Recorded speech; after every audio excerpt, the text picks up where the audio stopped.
Hi, everybody. Dr. Melissa Robinson-Winemiller here, where at the Empathic Leader, we talk about all things empathy, emotional intelligence, and leadership. And I have a little different kind of a guest for you today. He is the new CIO at the Stillwater Medical Center. And this is someone who has worked from the very bottom up. So he is the kind of self-made leader that has started in the trenches and worked up to the very apex of what a leader can do, which is what we need our leaders to be able to do, because they should be able to lead from the bottom all the way up. And some of you also know him as my better half. So this is Dan Winemiller, the new CIO for Stillwater Medical Center.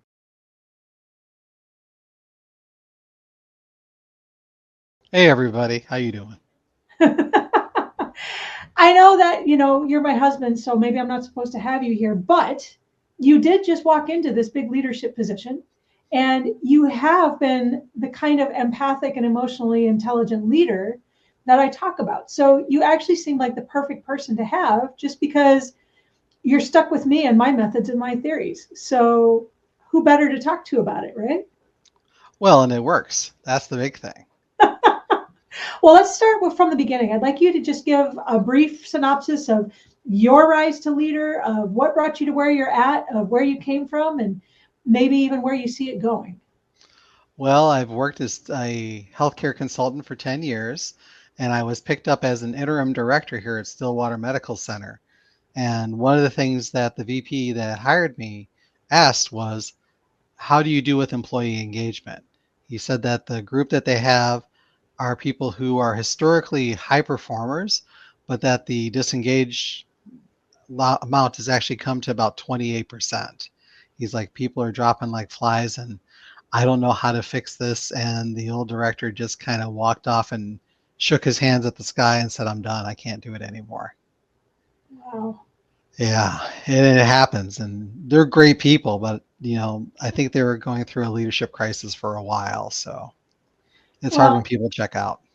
yeah. Well, healthcare in general, there's been a lot of stuff going on, even in the last 10, 20 years.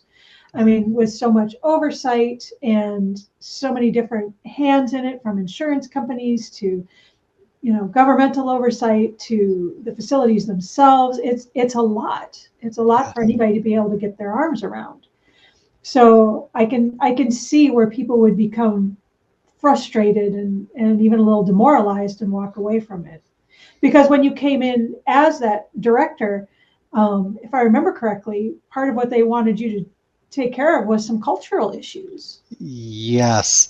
There was a lot of people that were very, very angsty because they kept looking up and saying, why am I working so hard and giving so much to my patients when my pay is some of the lowest in the area and my staffing is, 30% travel technologist? Because if they can't get people to stay in site, they will actually have to hire contract labor to come in and work shifts. And some of that contract labor has been going on, well, let's think it was 5 years before even I got there. And they were having a problem filling those positions. And I think it's just because the people that had heart also looked up and said, it's good to have heart and it's good to be loyal. But the thing is I'm not seeing anything as far as support from management. People aren't being flexible. They're just telling me to do more with less, and they're paying me less to do more with less. Yeah. So they were getting wore out. Which a point I would like to make is that that's not a function of where you're at necessarily either. This is an No. ongoing issue that we see in healthcare, that I've seen in the tech sector, that I've seen in all sorts of places. So as we're talking about this, it's not confined to a single place or a single person. This is something that's part of the modern landscape of leadership. Yeah, no, not at all. Actually, the level of professionalism and patient engagement that our staff overall have at this facility, I would say is second to none. And this is coming from a person who's worked coast to coast for 30 years in the field. Everything from large academic facilities all the way down to small rural hospitals that have 10 beds. Yeah. And the line item frontline person is just wildly bought in to the patients, but they were feeling that there was a disconnect with a lot of the director level people because they were stuck in meetings and they wouldn't give any time for other people. And, chicken or egg, I can't say because I wasn't here. But, now that I'm here, I've been seeing there's a big change, not just in where I was at, but also across the facility. Which is fantastic, because Yeah. now I'm going to ask you the next question about connection and empathy. Because as you know, I keep stressing the fact that empathy isn't about feeling, or not only about feeling. We have this idea that, empathy is I feel what you feel. And that's part of it, but that's not all of it. Empathy is really about connection and understanding between human beings. So we talk about using empathy to be able to connect to emotional intelligence. Mm-hmm. Now, unfortunately, because we are together, you're kind of stuck with some of my ideas about this, but you did kind of go into it being ready to use some of this. Well, absolutely. And the tools do work as far as, being able to use EQ and empathy to create cohesive teams that will actually do a lot more than even they thought were possible. And everyone thinks about empathy as a warm fuzzy. And because they don't know it, hey, everybody, my name's Dan, and I am an analytical shark of a person. And I grew up doing Trauma 1, walking through the Valley of Blood in Chicago. So that was a place that if you were soft, warm, and fuzzy, it would chew you up like a puppy and spit you out on the curb, which would be sad. But the thing is by reaching out to my groups and being visible, I think the biggest thing that helped get buy-in when I first came in, because these people didn't know me from Adam, but I would make sure that at 7 o'clock when I got there, I was seeing the night shift people so they could see me, know me, and trust me. And then as the day shift people came in, I would round out again at 10 o'clock. That way everybody could see me and we could talk to each other so they could see me more often, so they felt comfortable bringing things to me, because they thought, oh, this guy's only going to be here for a couple months until we get a different person. But because I was always out, and I always say, as I'm always out there walking and dancing, they're going to talk to the person that's walking and dancing and talking to them, because I'd always say, hey, how's things? Life's good. Not so much. Hey, tell me about it. What can we do? Okay. And I would hear what they had to say. And I knew I wasn't going to be there for long term at that time. So there wasn't a lot I could do, but I could try to push the needle a little bit each day. And by staying constantly engaged with them, if they had a patient that they had to move, I washed my hands, threw on my gloves, and we all moved them together. And they're like, we haven't seen the suit actually do that. And I'm like, well, tech first. I always say, I'm here to make sure that you can do what you need to without having to worry about a bunch of nonsense from administration. And they bought in, and they brought up a lot of really good things, which is something that if you reach out with EQ and empathy, people will bring innovation to you because they live it every day. And they're like, hey, what do you think about this? I think this could make things better, but we haven't gotten support for this before. Can you tell me more about that? I'd like to hear more. One of the things that they talked about is the fact that as technologists, they were spending a lot of time going up to the patient floors. There's 4 floors in this hospital, and across to the ER to bring patients back and forth to the scanners. And they're like, Dan, this really beats us up. And I'm thinking to myself, I'm like, I have a person that's making an upper middle income that's burning their ability and burning their body to push patient stretchers. And well, Stillwater is a college town, go Pokes.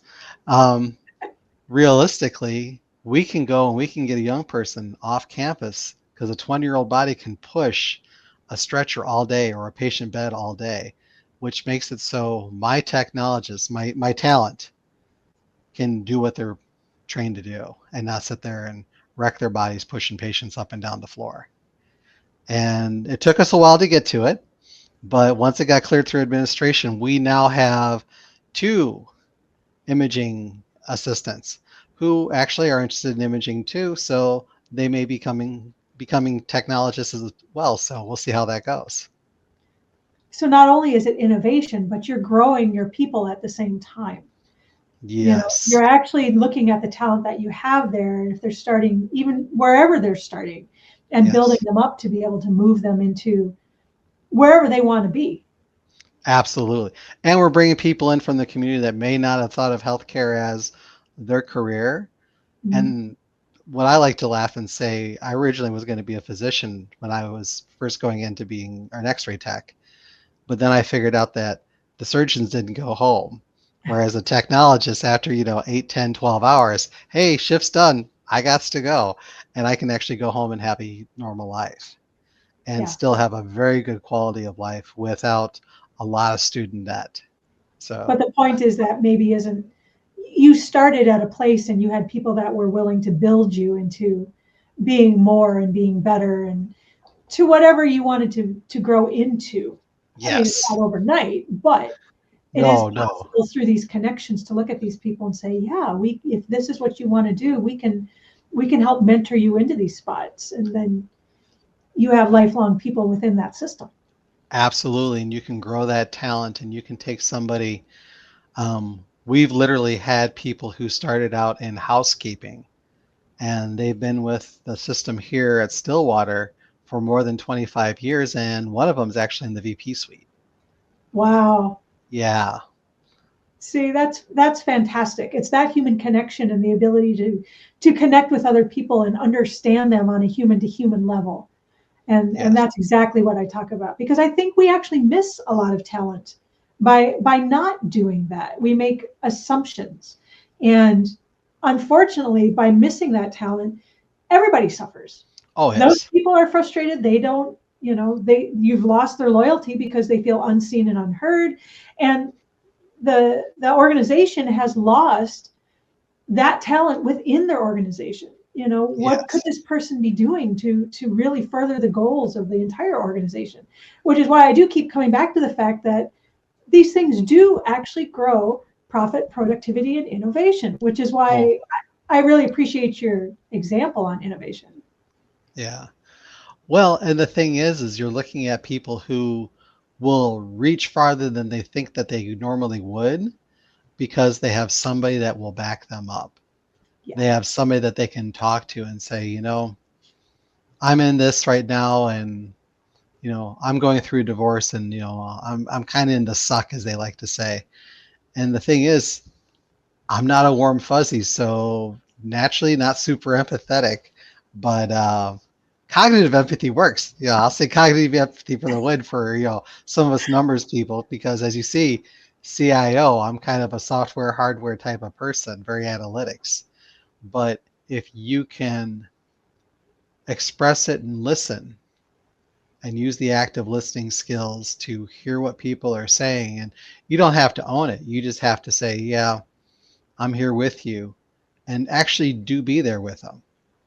And they pick up on it. And even if you don't have a solution that day, say, you know what, I'm going to write this down because I want to see if we can find a solution for this. And it may not be today, it may not be next month, but I'm going to keep looking. Yeah. And then touch back. It's simple. Yes. It's human beings being human. That's what it's about. So Yeah. just because not everybody in the audience is going to be familiar with cognitive empathy, can you just kind of define that for us, how you see it, how you use it? Cognitive empathy is when you have a situation where you don't naturally feel what other people are feeling. People say, well, you're kind of a cold fish, a little hard on the inside, but even though you don't have a point of reference directly, you can use active listening and mirroring skills to take in what that person's saying. And you don't have to take it and own it, but you do have to hear it. And if they see you hearing it and they see you listening, sometimes that's all folks need. They just need a person to bounce things off of. I always say I can make an okay solution, but I find fantastic solutions because of the people around me. So I'll say, hey, let's talk about this.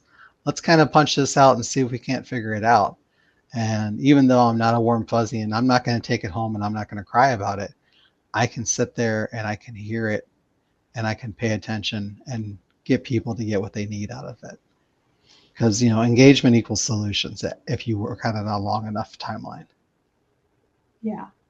So it's not about feeling, it's about connection. Yeah, yeah. Thank No, you.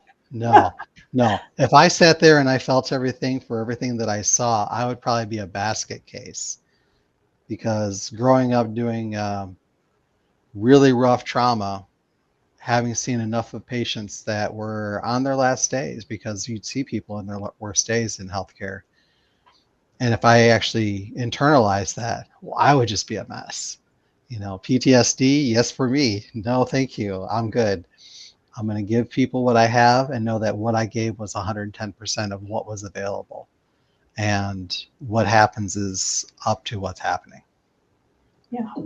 Which actually brings up another good point, because in dealing with patients and dealing with human beings, especially in the healthcare industry, you can all end up with what they call empathy fatigue.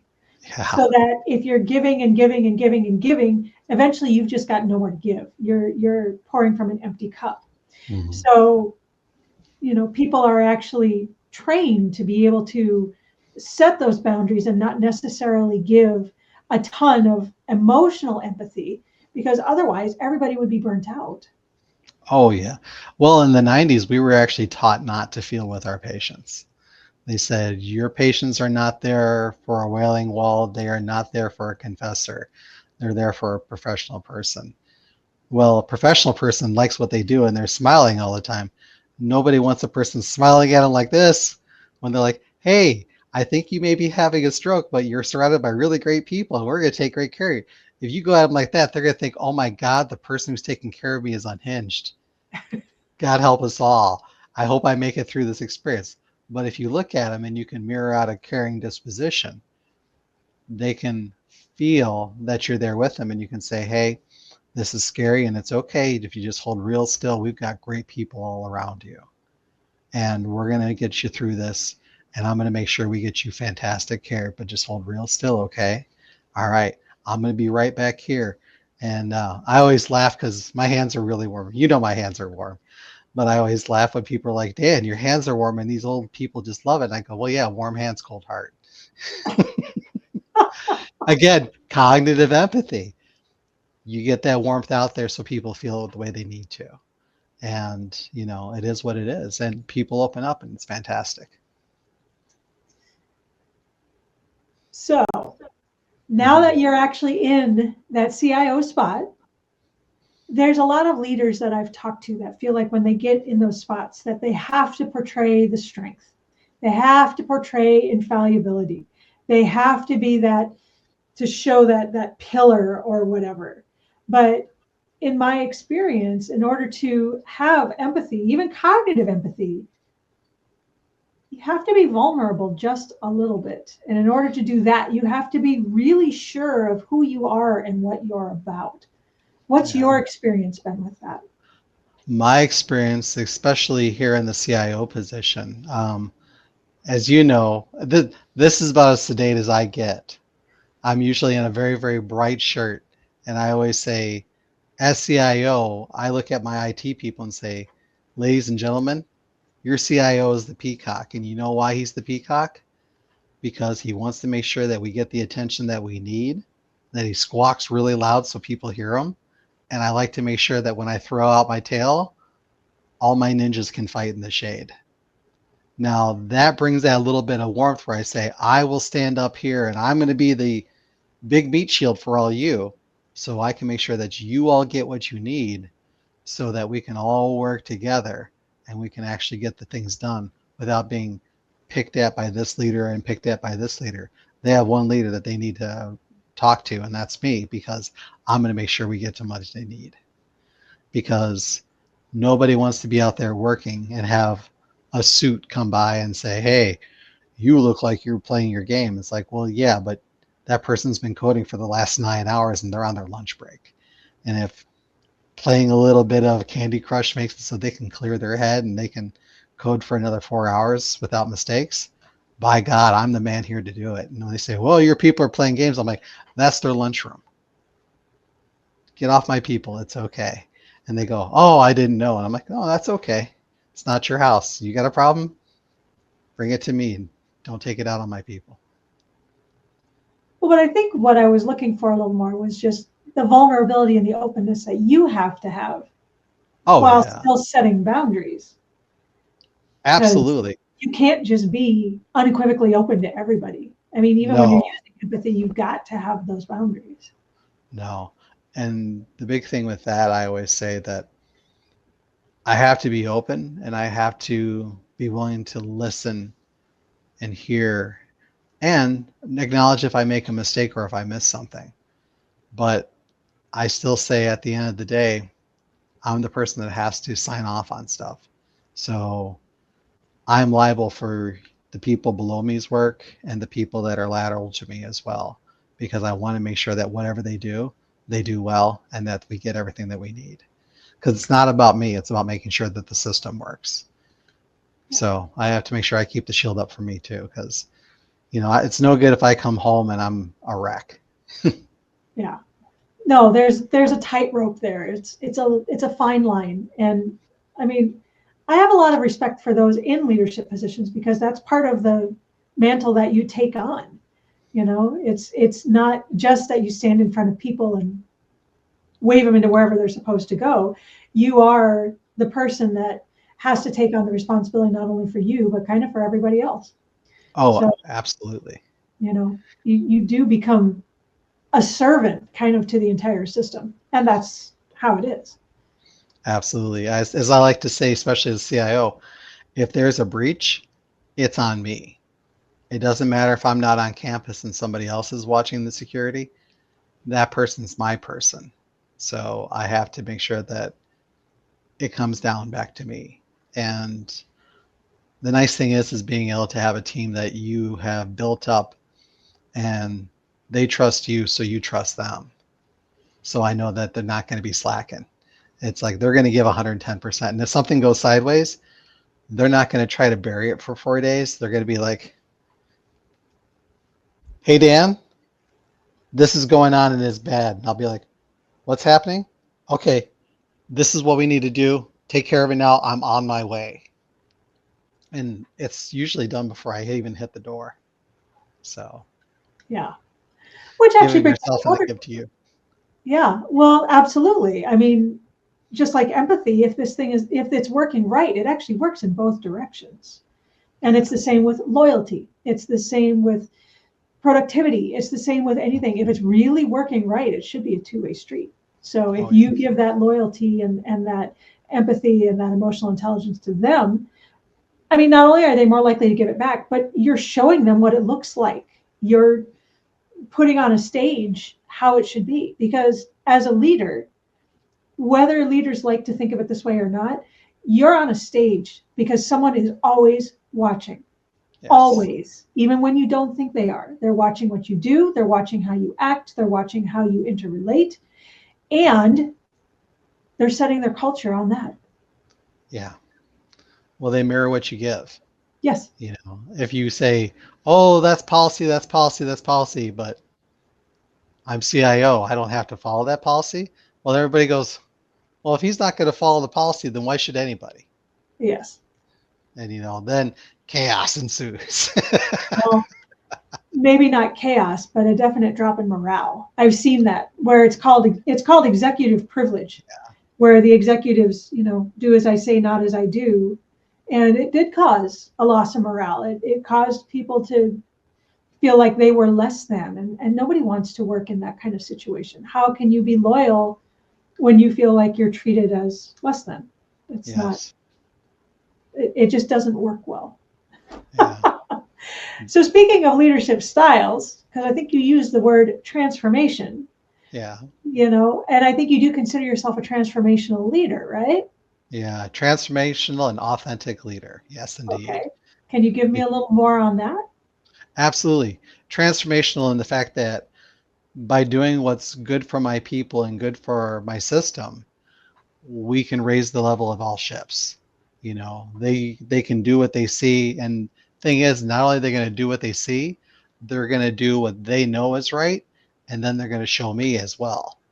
So as I transfer them to become a better group and to push harder and work through things in a more efficient fashion, they're also going to show me tricks and say, hey, Dan, this is something that I worked out, and it's actually a problem that we were just starting to think about we were going to need to deal with. And of course, I look at it and I go, man, I'm looking at a problem I'm going to have to put a lot of money behind. They'll be like, we actually have this figured out. I didn't know if you knew, but I know how to program in Python.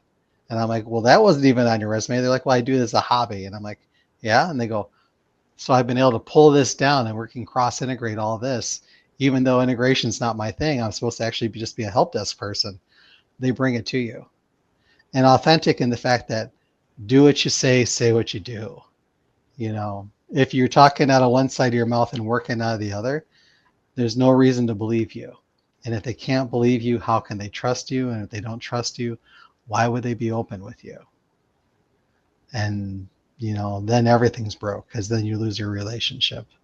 And as I like to say, if I don't know, I'll say, I don't know that answer right now. Let me get back to you. Rather than say, oh, I'm going to make a nonsense answer that really has nothing to do with the price of rice in China. And then you're going to come out and you're going to find out that it's actually untrue. And then that makes me look like a jerk. It makes me look like I don't respect you enough to actually take the time to find you the right answer. And I may not have the right answer. I may not be able to get the right answer, but I'm going to look. And I'll come by and say, hey, I know we talked about this 6 weeks ago.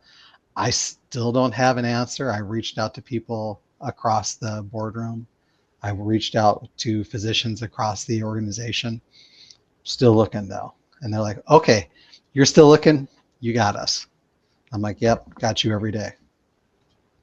Cool. I appreciate that you've actually put some thought into what those things mean to you. They get thrown around a lot. Servant leadership does too. And the thing is they're popular terms and they sound good. But if you actually ask, well, what does it mean? And I don't even care if it means the textbook definition or not, because what you've come up with for authentic and transformational leadership isn't necessarily a textbook definition, but it doesn't matter because that's what that definition is for you. And so I appreciate that you've actually thought about it and you don't just toss it out there because it sounds good. Well, and people who pervert the definitions for different types of leadership, I look at them and I'll smile and I go, oh yeah? Did you read that in Esquire? Because you sure as heck didn't read it in the Nordhaus. Because boys and girls, Northouse, leadership, oh, look it up. Know what you're talking, know what you're walking. Well, not everybody wants to read a textbook, but it does have good information in it. Is what it is. So let me ask you one more question before we wind things up here. Sure. If you could pick one leader, alive or dead, known or unknown, that has influenced you and influenced your leadership style, who would it be and why? You know, I'm actually going to pull somebody who's not famous that was in my history. And I'm going to pull up a gentleman that I worked for before. God rest his soul, because I know he passed a few years ago. And I'm going to talk about a gentleman that I knew that was called Don. His name was Don Bartz. He was a gentleman I worked at a lithotripter out in Portland, Oregon. And he always took the time to teach and to listen and then to think. He would teach because anything that you wanted to know, if he knew, he would make sure that he showed you how to do it the right way, and he made sure that you could do it yourself. And he would listen not only to what you were saying, but what you weren't saying. And then he would also listen to the sentiment of the people around you. And then he would actually show. He would think on stuff that you tell him and things that were going on, and he would reflect on it. And then after a while, he would come up to you out of the blue and say, hey, got a second? And we'd reflect back on a thing, and he'd give me a world of insight. People say it's mentorship. I always think mentorship, they're taking you by the hand and they're showing things, and it's like the unconditional positive regard of mentorship. No, his brand of mentorship was just being there and making sure that I didn't shortchange myself, and allowed me to learn things that a person in my position and my job title just would never have a chance to know. So, Don, wherever you're at, thank you, brother. So he connected with you and took Yeah. you where you were at as a human being and could see what was really there. As a hard and prickly 20-something-year-old, yes. Well, it happens. Yeah. Emphasis on hard, emphasis on prickly. Yes, indeed. Dan, thank you so much for joining me on this. Congratulations on the new CIO spot. Thank you. It's fantastic because I like to see more empathetic and emotionally intelligent leaders in these kinds of roles so that they can display that, so that the culture gets better and better. Yep. So, and for everybody in the audience, please like, subscribe, and comment. And LinkedIn is on the ticker below for Dan. Please connect with him on LinkedIn. And we will see you all next time.